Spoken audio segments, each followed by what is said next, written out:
السلام على رسوله الذي خلق له السماوات والأرض وعلى آله وأصحابه أجمعين أما بعد فأعوذ بالله من الشيطان الرجيم بسم الله الرحمن الرحيم فاسألوا أهل الذكر إن كنتم لا تعلمون صدق الله العظيم وبلغنا رسوله النبي الأمين المكين الكريم ونحن على ذلك لمن الشاهدين والشاكرين والحمد لله رب العالمين.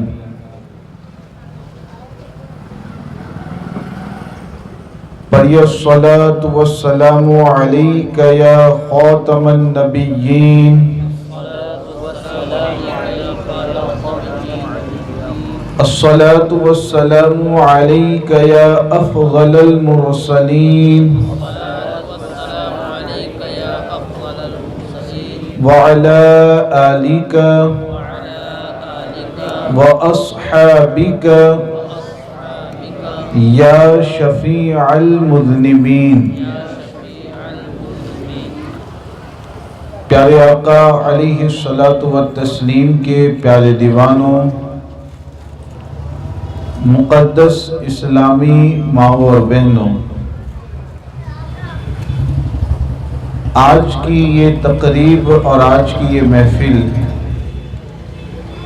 آپ حضرات اچھی طریقے سے جانتے ہیں کہ مولانا شفیق اور ان کے چھوٹے بھائی کی شادی کے موقع پر منعقد کی گئی ہے. اللہ رب العزت کی بارگاہ میں دعا ہے کہ اللہ تعالی اس مقدس محفل کے صدقے میں ان کی آنے والی زندگیوں میں بے شمار برکتیں اور رحمتیں انہیں عطا فرمائے. میں تمامی مسلمان بھائیوں اور بہنوں سے گزارش کروں گا کہ اب آپ کی توجہ مکمل سوال و جواب کی طرف ہونی چاہیے. سوالات جو ہمارے لیے جاننا جن کا ضروری ہوتا ہے، جن کے جوابات کا جاننا ضروری ہوتا ہے. شریعت کے اور بہت سے ایسے مسائل گئے جن کے حوالے سے ہمیں علم نہیں گئے، اور علم نہ ہونے کی بنیاد پر پھر دیکھا جاتا ہے کہ ہم عمل کے میدان میں بھی پیچھے نظر آتے ہیں، یا ہم میں سے بہت سے ایسے ہیں کہ جو عمل کرتے ہیں لیکن علم نہ ہونے کی بنیاد پر ان کا عمل شریعت و سنت کے مطابق نہیں ہوتا ہے. تو اس چیز کو دور کرنے کے لیے ہمیں علم دین حاصل کرنا پڑے گا، اور آج کی یہ نشست ہمارے لیے ایک بہترین علم دین حاصل کرنے کا ذریعہ اور سبب ہے. تو آپ مکمل توجہ دیں. میں زیادہ تمہیدی گفتگو نہیں کروں گا، آپ کو ابھی ایک بہترین خطاب اور بیان سننا ہے. یہ چونکہ سوال و جوابات کا سیشن ہے، تو آئیے جلدی سے اس سیشن کو شروع کرتے ہیں. آپ حضرات سوال کو بھی سمجھیں، جواب کو بھی سمجھیں، نیت رکھیں. جو کچھ شریعت کے مسائل ہمیں بتائے جائیں گے، سکھائے جائیں گے، انشاءاللہ تعالی ہم ان پر عمل کرنے کی کوشش کریں گے. مفتی صاحب کی بلا سوال یہ ہے پہلا کہ ہلدی کی رسم کرنا کیسا ہے، اور کون کون سی عورتیں دلہے کو ہلدی لگا سکتی ہیں؟ یہ سوال جو کیا گیا کہ آپ میں سے ہر کوئی اس بات کو محسوس کر رہا ہوگا کہ ہمارے یہاں جو ایک ماحول اور رواج بنا ہوا ہے، شادی کے موقع پر دلہے کو بھی ہلدی لگائی جاتی ہے، دلہن کو بھی ہلدی لگائی جاتی ہے. یہ ایک ہمارے یہاں عام رسم اور عام رواج بن چکا ہے. ایسے موقع پر یہ سوال بہت ہی اہم ہو جاتا ہے. ہمیں یہ جاننا ضروری ہے کہ شریعت کے اعتبار سے یہ جو ہماری رسم ادا کی جاتی ہے دلہے کو ہلدی لگائی جاتی ہے، دلہن کو ہلدی لگائی جاتی ہے، تو شرعی اعتبار سے کیا اس رسم کی ہمارے لیے اجازت ہے یا نہیں؟ کیا اس رواج کی ہمارے لیے اجازت ہے یا نہیں؟ یہ یاد رکھنا گئے کہ شادی کرنا، نکاح کرنا، یہ حضور علیہ السلام کی سنت کریمہ گئے۔ اب ہمارا ذہن یہ ہونا چاہیے کہ حضور علیہ السلام کی ایک عظیم سنت پر جب ہم عمل کرنے کے لیے نکاح اور شادی کرتے گئے تو ایسا نہ ہو کہ ایک اس سنت پر عمل کرنے کے لیے ہم بہت سے ایسے کام کر جائیں کہ جن کاموں کی وجہ سے اللہ اور اس کے رسول ہم سے ناراض ہو جائے۔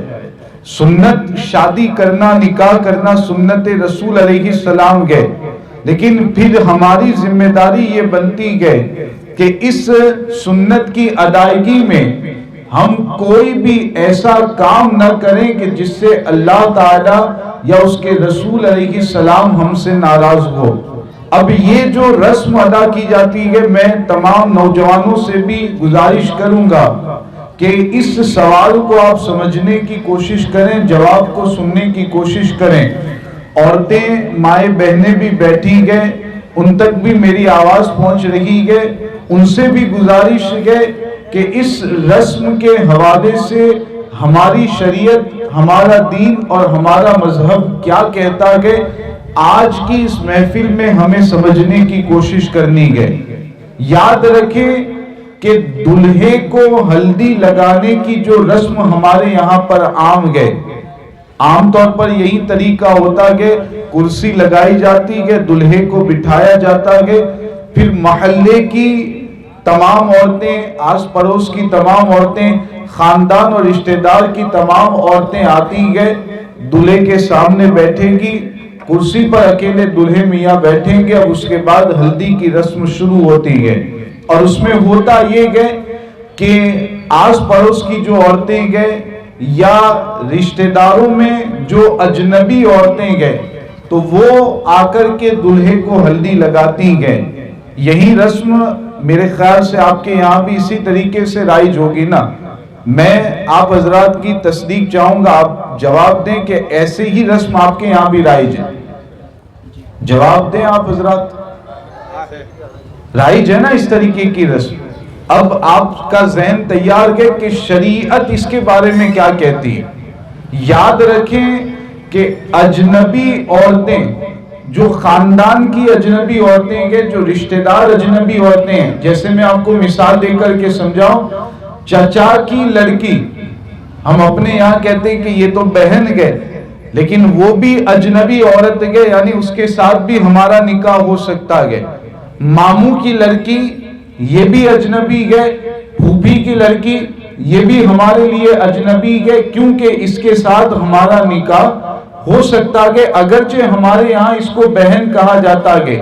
اور عام طور پر جو ہلدی لگانے کے لیے آتی ہے تو اسی طرح کی نوجوان عورتیں ہوتی ہیں، چچا کی لڑکی، بہن کی لڑکی اور اس طرح کی دیگر عورتیں ہلدی لگانے کے لیے آیا کرتی ہیں۔ اجنبی عورت کا اس طور پر ہلدی لگانا یہ شریعت کے اعتبار سے بالکل جائز نہیں ہے۔ دوسری چیز کہ اس طرح دلہے کا بیٹھنا کہ اس کے سامنے بے پردہ اجنبی عورتیں بیٹھی ہو اور بالکل اس کی نظر ان پر پڑ رہی ہو، اس طریقے سے بے پردگی کے ساتھ بیٹھنا یہ بھی شریعت کے اعتبار سے جائز نہیں ہے۔ اور اس کے علاوہ آپ اچھی طرح سمجھ رہے ہیں کہ اس ہلدی کی رسم میں بہت سارے گناہ کے کام ہمارے یہاں پر کیے جاتے ہیں، تو یہ جو طریقہ رائج ہے ذہن میں بٹھا لیں کہ شریعت کے اعتبار سے ان میں جو گناہ کے کام کیے جاتے ہیں، ان گناہوں کے کاموں کی وجہ سے ہلدی کی رسم کا طریقہ جو ہمارے یہاں رائج ہے اس کی ہرگز اجازت نہیں ہے۔ اب رہا دلہن کا معاملہ، تو دلہن کو اگر عورتیں ہی ہلدی لگاتی ہیں اور کسی طرح بے پردگی نہیں ہوتی ہے، وہ ایک کمرے میں بیٹھ کر کے یا مخصوص جگہ میں بیٹھ کر کے ہلدی لگاتی ہے، ادھر ادھر اجنبی مردوں کی نظر وہاں نہیں پڑتی ہے، تو اس کی تو اجازت دی جا سکتی ہے، شریعت کے اعتبار سے اس کی اجازت ہو سکتی ہے، جبکہ اس میں کوئی گناہ کا کام نہ شامل ہو۔ آپ توجہ سے اس کو سننے کی کوشش کریں، یہ بہت اہم جواب آپ تک پہنچایا جا رہا ہے۔ ایک صورت سب سے پہلے تو یہ ذہن میں رکھیں، ہلدی کی رسم ادا کرنا، ہلدی لگانا کوئی ضروری نہیں ہے۔ بغیر ہلدی کی رسم کے بھی نکاح ہو جاتا ہے، شادی ہو جاتی ہے، کسی طریقے سے ہلدی لگانے کی کوئی ضرورت نہیں ہے۔ پھر بھی مان لیجئے کہ اگر گھر کی عورتیں نہیں مان رہی ہے، دلہے کو بھی ہلدی لگانے کے حوالے سے ضد کی جا رہی ہے، تو ایک صورت کی اجازت میں دے سکتا ہوں جو شریعت کے اعتبار سے جائز ہے، شریعت اس کی اجازت دے سکتی ہے، وہ یہ ہے کہ گھر کی وہ عورتیں جن کے ساتھ نکاح کرنے کی اجازت نہیں ہے، جو بڑی عمر کی عورتیں ہیں، جیسے مثال کے طور پر ماں، اسی طریقے سے جو خالہ ہوتی ہے ماں کی بہن، اسی طریقے سے جو پھوپھی ہے یعنی والد کی بہن، اسی طرح بھتیجی بانجی ہے، اگر یہ سگی بھتیجی اور سگی بانجی، تو اس طرح کی عورتیں جو کہ بڑی عمر کی ہو اور وہ محرم ہے یعنی ان کے ساتھ نکاح کی اجازت نہیں ہے، ایسی عورتیں اگر تھوڑی سی ہلدی ایک کمرے میں بیٹھ کر کے جہاں پر بے پردگی نہیں ہے، کوئی دوسرا گناہ کا کام نہیں ہے، تھوڑی سی ہلدی اگر دلہے کے کپڑے پر لگا دیتی ہے تو اس کی اجازت مل سکتی ہے، اتنی اجازت شریعت کے اعتبار سے ہو سکتی ہے۔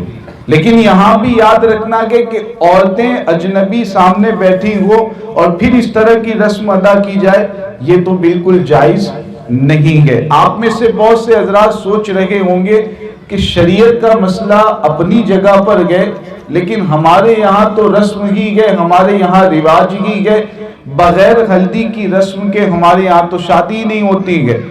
عورتیں بھی اس طرح کی ضد کرتی ہے کہ ہلدی کی رسم نہیں تو شادی کیسے؟ یہ معاملہ آپ نے دیکھا ہوگا، سنا ہوگا۔ یاد رکھنا کہ پہلے ہی میں نے کہا نکاح یہ حضور علیہ السلام کی سنت ہے۔ اب اگر سنت پر عمل کرنے کے لیے ہم گناہ کے کام کرتے گئے، سنت پر عمل کرنے کے لیے حضور کی شریعت کے خلاف کام کرتے گئے، تو ہم سے بڑا بیوقوف کون ہوگا کہ سنت پر عمل کرنا گئے اور دوسری طرف گناہ کے کام کر رہے گئے۔ تو حضور علیہ السلام کی سنت نکاح پر بھی عمل کریں اور ساتھ میں اس نکاح کو تمام گناہوں سے دور رکھنے کی کوشش کریں۔ یہ دیکھیے آپ کے لیے ایک جیتی مثال کے، زندہ مثال کے، آج بھی نکاح ہی کی تقریب تھی اور آج دیکھیے کہ بہترین ایک پروگرام آپ کے لیے رکھا گیا ہے جس میں آپ کو دین کی باتیں اور دین کے مسائل سیکھنے کا موقع مل رہا ہے۔ تو یہ ہلدی کی رسم کے حوالے سے میں نے وضاحت کر دی۔ دلہن کو اگر ہلدی لگائی جاتی ہے گناہ سے بچتے ہوئے اجازت مل سکتی ہے، دلہے کو ہلدی لگانے کی وہ خاص صورت میں نے بتائی کہ اس کی اجازت ہے اور اس میں بھی ضروری نہیں ہے، بغیر اس کے بھی نکاح اور شادی ہو جاتی ہے، بلکہ گناہ سے بچیں گے تو اچھی طریقے سے نکاح ہوگا، اچھی طریقے سے شادی ہوگی۔ حضرت اس خطے میں یہ مشہور ہے کہ 786 یا 1786 مہر دی جاتی ہے، تو شریعت میں مہر کی کتنی رقم ہونی چاہیے اور کتنی مہر دیں گے تو کیا مہر ادا ہوگی، اس میں روشنی ڈالیے۔ پہلے تو سامنے بیٹھے ہوئے جو اسی خطے کے مسلمان بھائی گئے وہ بتائیں کہ کیا بعض لوگوں میں اس طرح کا معاملہ مشہور ہے کہ 786 مہر یا 1786 مہر، اس طرح کا معاملہ کیا رائج ہے؟ بعض لوگوں میں شاید ہوگا، اسی لیے تو سوال پیدا ہوا ہے۔ یاد رکھیں یہ سوال جو کیا گیا کہ مہر کی رقم کتنی ہو، شریعت کے اعتبار سے مہر کی رقم کتنی ہے، تو شریعت نے ایک کم سے کم مقدار مہر کی متعین کی ہے کہ کم سے کم اتنی مہر کا ہونا یہ ہمارے نزدیک ضروری ہے. اس کے بغیر نکاح تو ہو جائے گا، لیکن وہ کم سے کم جو مہر کی مقدار ہے اتنی شوہر کو دینی ہی پڑے گی. اتنی مقدار دیے بغیر اس کو چھٹکارا نہیں مل سکتا ہے. تو اب سمجھنا یہ ہے کہ نکاح میں مہر کی کم سے کم مقدار کیا ہے. وہ اگر میں حدیث کی روشنی میں آپ کو سمجھانے کی کوشش کروں تو آپ کے لیے سمجھنا مشکل ہوگا. بس یہ اپنے ذہن میں بٹھا لیں، حدیث پاک میں جو بیان کیا گیا اس کا مطلب ہے کہ تقریباً 33 گرام چاندی کی جتنی قیمت ہے. کتنی گرام چاندی؟ 33. اردو تو سمجھ رہے ہیں نا؟ گجراتی میں کیا کہتے ہیں؟ زور سے بولے نا. 33 گجراتی میں 33 کہتے ہیں، 33 اردو میں کہتے ہیں. تو 33 گرام چاندی، 33 گرام چاندی کی جتنی قیمت بنتی ہے آپ کے علاقے میں جہاں پر شادی ہو رہی ہے وہاں پر 33 گرام چاندی کی جتنی قیمت بنے گی یہ مہر کی کم سے کم مقدار ہے.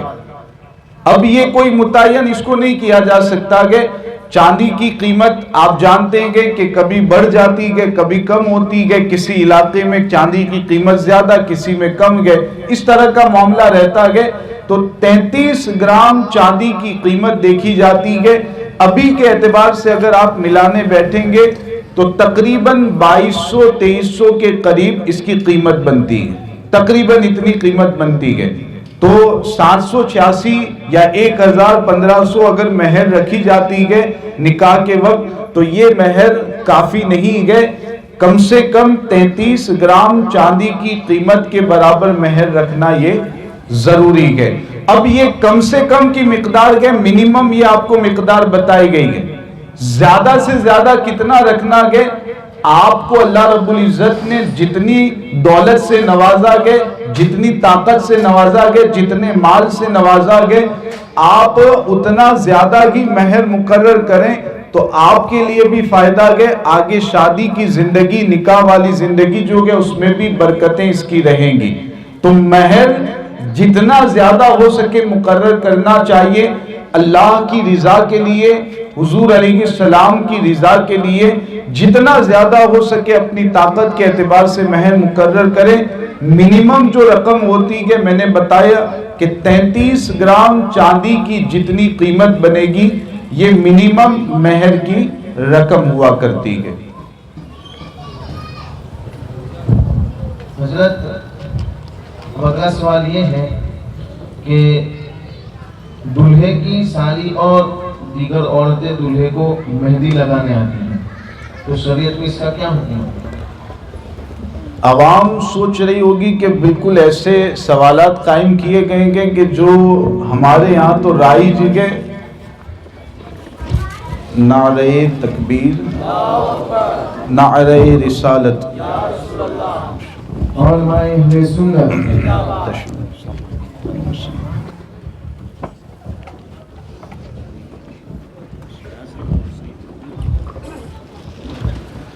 درود پاک پڑھنے. اللہم صلی علی سیدنا مولانا محمد النبی الامی الحبیب العالی القدر العظیم الجاہ وعلی آلہ وصحبہ وبارک وسلم.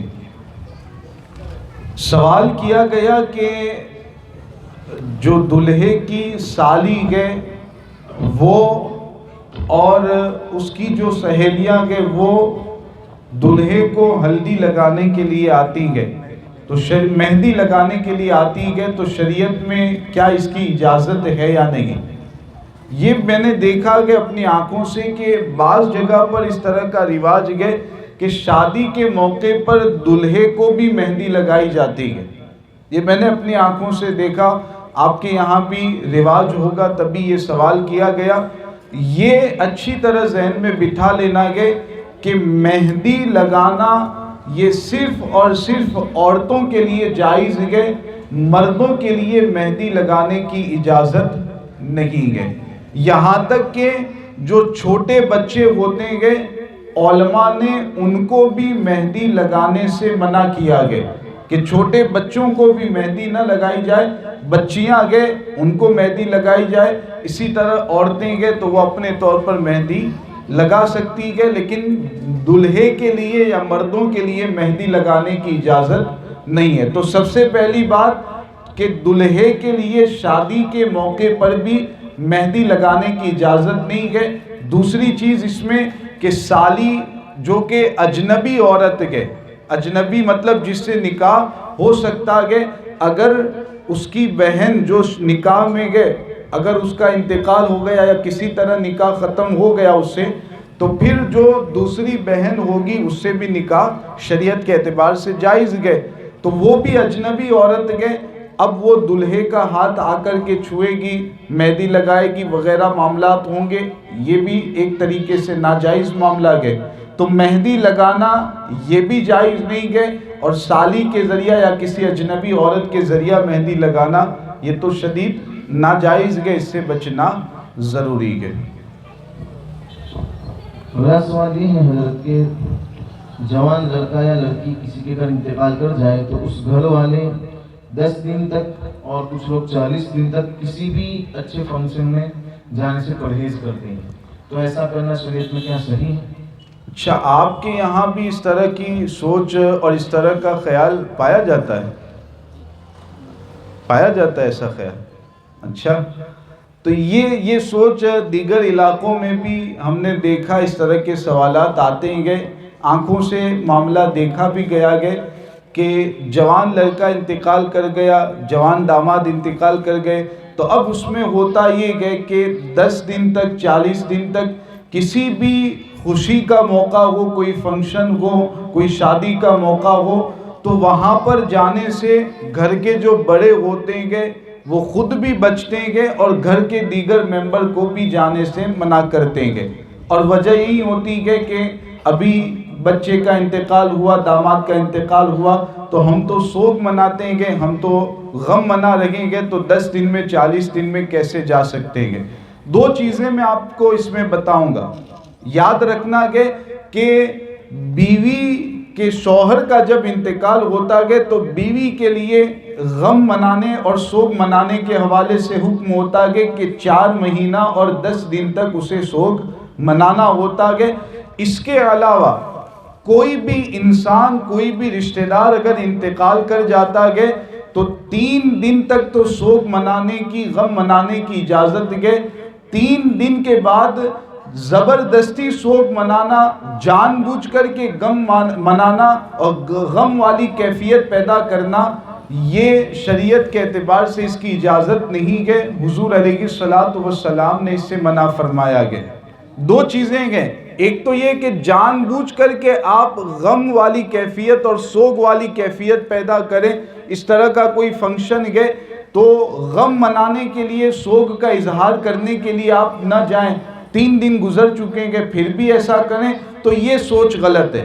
ہاں، دوسری چیز کہ آپ جان بوجھ کر کے غم نہیں لا رہے ہیں، سوگ نہیں منا رہے ہیں، وہ جو رشتہ دار انتقال ہوا ہے اس کی وجہ سے آٹومیٹک آپ کے اوپر ایسی غم کی کیفیت پیدا ہو رہی ہے، اس کی باتیں آپ کو یاد آ رہی ہیں، غمگین ہو رہے ہیں، آپ جان بوجھ کر کے ایسا نہیں کر رہے ہیں، تو اس میں شریعت کے اعتبار سے کوئی پکڑ نہیں ہوگی۔ تو جان بوجھ کر ایسے سوگ منانا، غم منانا 3 دن کے بعد اس کی اجازت شریعت نہیں دیتی ہے۔ ہاں، اگر اپنے آپ غم والی کیفیت پیدا ہو تو یہ الگ معاملہ کہ شریعت کی اس پر گرفت نہیں ہوتی ہے۔ اسی طرح حضرت شادی کی تاریخ طے ہو جانے کے بعد دولہا یا دلہن دونوں کے گھر والے کسی میت وغیرہ میں جانے سے پرہیز کرتے ہیں، اسے برا سمجھتے ہیں، تو اس کا کیا حکم ہے شریعت میں؟ یہ وہی معاملہ ہوا کہ اس کو کہیں گے اگر شریعت کی اصطلاح میں تو بدشگونی اس کو کہیں گے۔ آپ کے یہاں پر گجراتی زبان میں اس کو کیا کہتے ہیں؟ برا شگن شاید یہ کہتے ہوں گے۔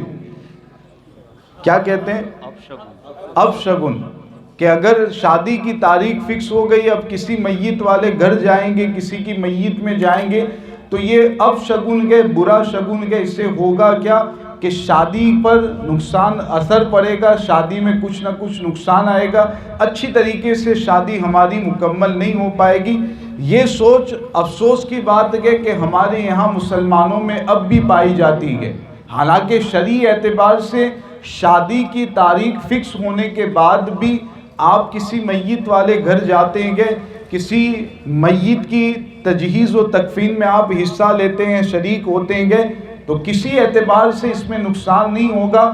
بلکہ میں بارہا کہتا ہوں کہ اگر اچھی نیت کے ساتھ آپ جا رہے گئے، کوئی آپ کا رشتہ دار گئے، اس کی اچھی نیت کے ساتھ اس کے یہاں جا رہے گئے، مسلمان بھائی بہن گئے اچھی نیت کے ساتھ وہاں جا رہے گئے، تو اچھی نیت کی وجہ سے آپ اس کی میت میں شریک ہوں گے، نماز جنازہ میں شریک ہوں گے، تو آپ ایک تو ثواب پائیں گے، اس کے ساتھ ساتھ وہ اچھی نیت کے ساتھ جانا ہو سکتا ہے کہ آپ کی شادی کے کامیاب ہونے کا سبب بن جائے، کہ اسی وجہ سے اللہ تعالیٰ آپ کی شادی میں برکتیں پیدا کر دیں، آپ کے نکاح میں برکتیں پیدا کر دیں.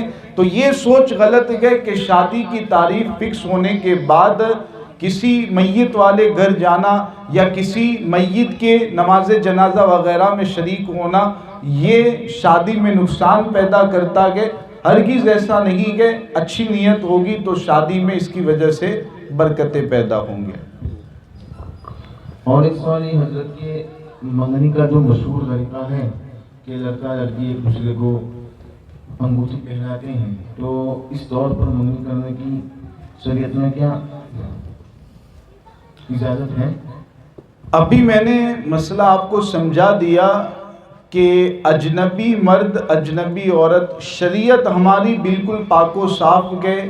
شریعت چاہتی ہے کہ ہم بھی پاک و صاف رہے، اور پاک و صاف رہنے کا مطلب یہ نہیں کہ کپڑے اچھے ہوں، چہرہ اچھا ہو اور ظاہر اچھا ہو، دل کے اندر باطن میں کچھ بھی ہو تو چل جائے گا. شریعت چاہتی ہے کہ آپ کا ظاہر جیسے پاک و صاف ہے، اندر والا حصہ بھی آپ کا ویسے ہی پاک و صاف رہے.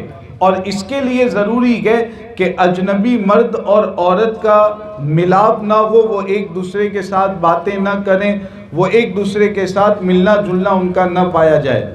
شادی کی تاریخ متعین ہو گئی، شادی متعین ہو گئی، پھر بھی لڑکا لڑکی ابھی ایک دوسرے کے لیے اجنبی ہے. ایسا تو نہیں کہ دونوں اب میاں بیوی بن گئے، ہسبینڈ وائف بن گئے. شادی طے ہونے کے بعد بھی دونوں اجنبی رہتے ہیں. جب اجنبی رہتے ہیں تو اس طرح انگوٹھی ایک دوسرے کا ہاتھ پکڑ کر کے پہنانا اور اس طرح کی رسمیں ادا کرنا جس میں بے پردگی بھی ہے، دیگر گناہ بھی ہے، ہرگز شرعی اعتبار سے اس کی اجازت نہیں مل سکتی ہے. اور ایک سوال یہ ہے حضرت کہ یہاں یہ رواج ہے کہ شادی جب ہوتی ہے تو نوتا رکھا جاتا ہے، جس کو ہمارے وہاں گوار کہتے ہیں، وہ رکھا جاتا ہے، نوتا رکھا جاتا ہے. تو اس میں نیت یہ رہتی ہے سب کی کہ اگر ہم اتنے روپے لکھوائیں گے تو وہ بھی ہم اتنے روپے جب ہمارے پاس شادی ہوگی تب لکھوائیں گے، یا ہم اگر کوئی اچھی قیمتی چیز دیتے ہیں تو وہ بھی ہمارے یہاں قیمتی چیز دیں گے. اگر ہم قیمتی چیز نہیں دیتے ہیں، کوئی بھی سستی چیز دیتے ہیں تو وہ بھی ہمارے یہاں سستی چیز دیں گے. اس طریقے سے دینے کا رواج ہے. تو شریعت میں اس کی کیا حیثیت ہے؟ اس طرح نیوتا یا وہوار لینا جائز ہے. اگر رواج ایسا ہے میں نے آپ کے یہاں دیا گیا، اب میری نیت یہی ہے کہ جب میرے یہاں فنکشن ہوگا تو آپ بھی اتنا یا اس سے زیادہ دیں گے. اس طرح کی اگر نیت ہے، عام طور پر لوگوں کی ایسی ہی نیت ہوتی ہے، اسی نیت کے ساتھ دیتے ہیں، تو ویوہار رکھنا تو جائز ہوگا. لیکن سامنے والا جو ویوہار لے رہا ہے اس کو اس بات کا خیال کرنا ہے کہ جب اس کے یہاں شادی کی تقریب ہو، کوئی فنکشن ہو، تو جتنا اس نے دیا تھا کم سے کم اتنا تو دے ہی دے. اس سے زیادہ دیتا ہے تو بھی کوئی حرج نہیں ہے. تو ویوہار لینا جائز ہے، لیکن اس طرح کا اگر لوگوں میں خیال پایا جاتا ہے تو پھر اسے شادی کی تقریب جب اس کے یہاں ہو تو ریٹرن کر دینا چاہیے. قمر در اقرب کا ہے آپ کے یہاں؟ تو پوچھ لیجئے نا. پھر آخری سوال. جی بالکل. یہ سائل بھی ایک ہی ہے، مجیب بھی ایک ہی ہے. تو یہاں ایک بالکل آخری کب سے میرے ذہن میں وہ اقرب آ رہا ہے، تو میں نے سوچا کہ اس کو واضح کر دیا جائے۔ آپ کے یہاں پہلے تو اس کو سمجھ لیں، اس کو کہتے کیا ہیں؟ ایک لفظ میں بولتا ہوں، اگر وہی کہتے ہیں تو ٹھیک، ورنہ دوسرا کوئی لفظ آپ کے یہاں استعمال ہوتا ہو۔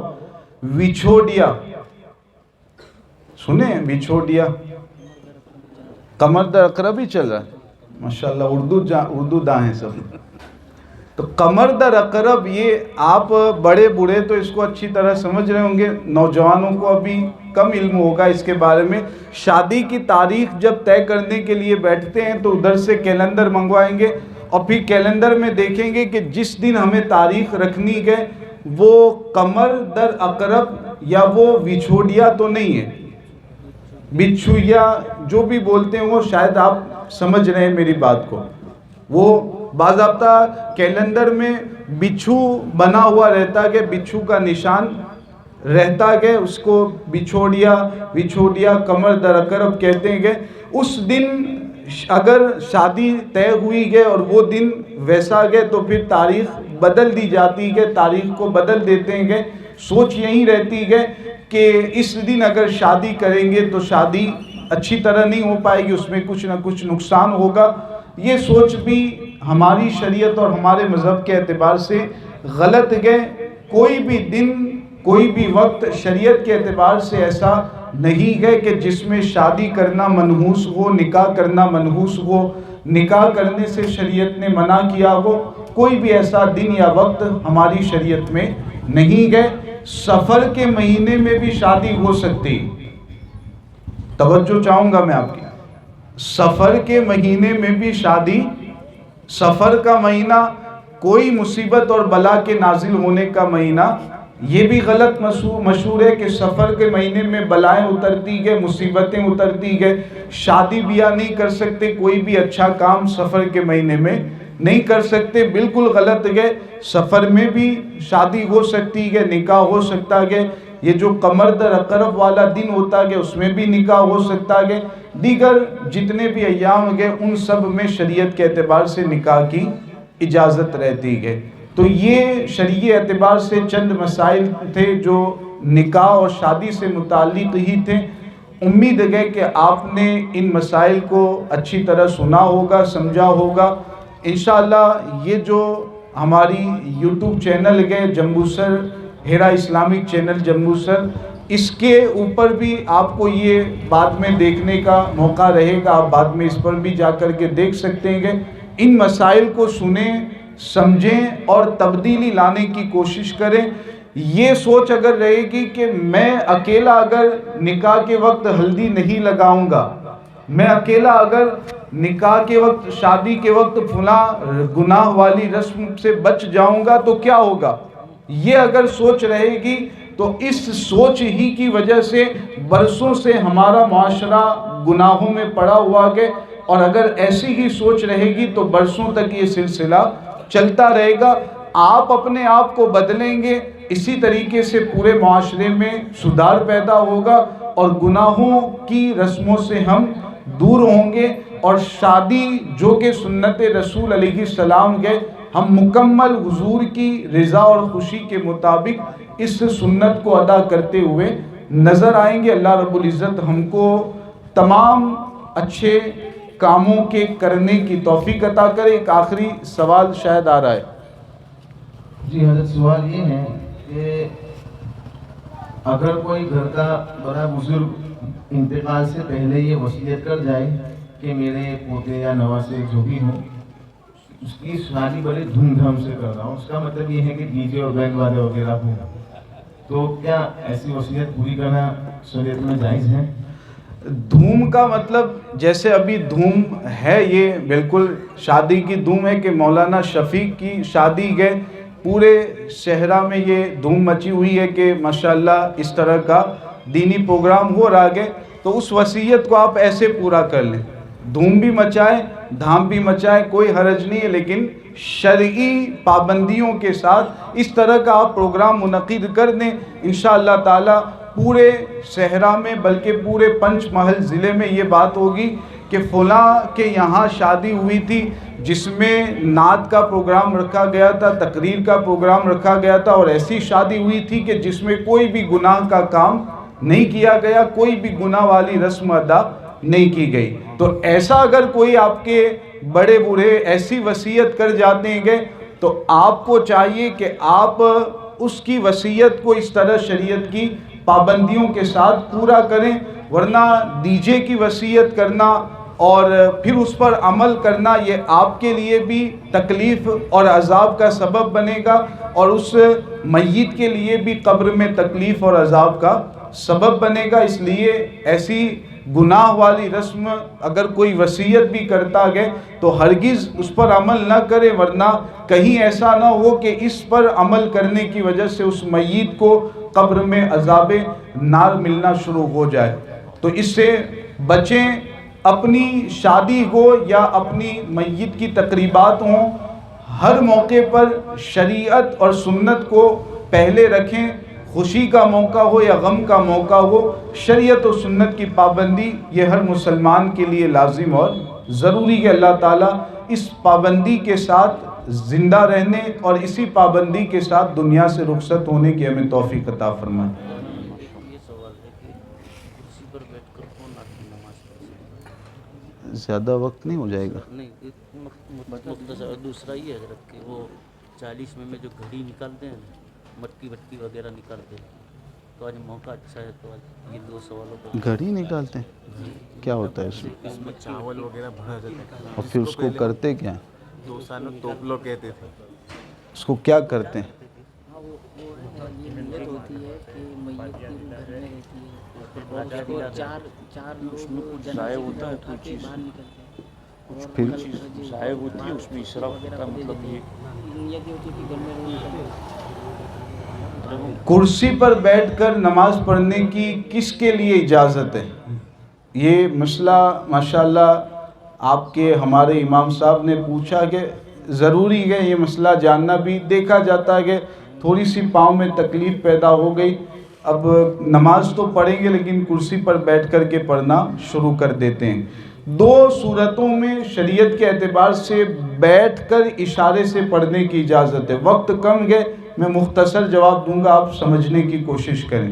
پہلی صورت یہ ہے کہ انسان کی حالت ایسی ہو گئی کہ اب یا تو وہ کھڑا ہو ہی نہیں پاتا ہے، یا اگر کھڑا ہو جائے گا تو اسے شدید تکلیف ہوگی، یا اگر بیمار گئے تو اس بات کا اندیشہ اور خوف ہے کہ اس بیماری میں اضافہ ہو جائے گا، وہ بیماری بڑھ جائے گی اگر کھڑا ہوگا تو. ایک کنڈیشن اگر ایسی ہے تو اس صورت میں بیٹھ کر کے اشارے سے نماز پڑھنے کی اجازت رہتی ہے. بالکل کھڑا ہی نہیں ہو پاتا یا کھڑا ہونے میں شدید تکلیف یا بیماری کے بڑھ جانے کا قوی اندیشہ ہے. دوسری صورت کیا ہوتی ہے کہ زمین پر جو ہم سجدہ کرتے ہیں، ناک پیشانی زمین پر رکھتے ہیں، گھٹنے وغیرہ زمین پر رکھتے ہیں، تو یہ جو سجدہ کرنے کا سنت طریقہ ہے، اگر کسی کی ایسی حالت ہو گئی ہے کہ وہ یا تو اس طرح زمین پر سجدہ ہی نہیں کر پائے گا، یا سجدہ اگر کرنے جائے گا تو شدید تکلیف ہوگی، سخت تکلیف ہوگی، یا یہ ہے کہ جو بیماری اسے ہے اس بیماری کے بڑھ جانے کا قوی خوف ہے، بالکل ایسا اندیشہ ہے، ڈاکٹر نے سختی سے منع کیا ہے کہ اس طرح اگر زمین پر سجدہ کرو گے تو تمہاری بیماری بڑھ جائے گی. تو ایسی حالت میں کہ جب زمین پر سجدہ نہیں ہو سکتا یا کرنے میں شدید تکلیف ہے تو اس صورت میں بھی بیٹھ کر کے اشارے سے نماز پڑھنے کی اجازت رہتی. یہ 2 صورتیں ہیں. اس کے علاوہ اگر تھوڑی سی تکلیف ہے، گھٹنے میں ذرا تکلیف ہوگی، اگر زمین پر سجدہ کریں گے تو ایسی حالت میں بیٹھ کر کے پڑھنے کی اجازت نہیں ہوتی ہے.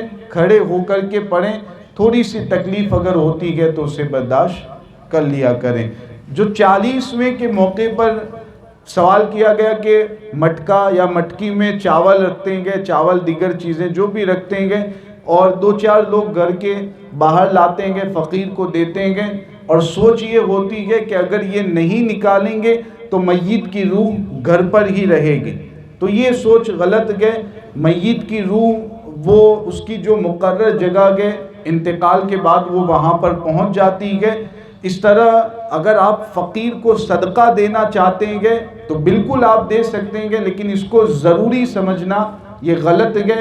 شرعی اعتبار سے اس طرح کوئی ضروری معاملہ نہیں ہے. صدقہ جتنا آپ دینا چاہیں دے سکتے ہیں، جتنا صدقہ دیں گے میت کو قبر میں فائدہ پہنچے گا.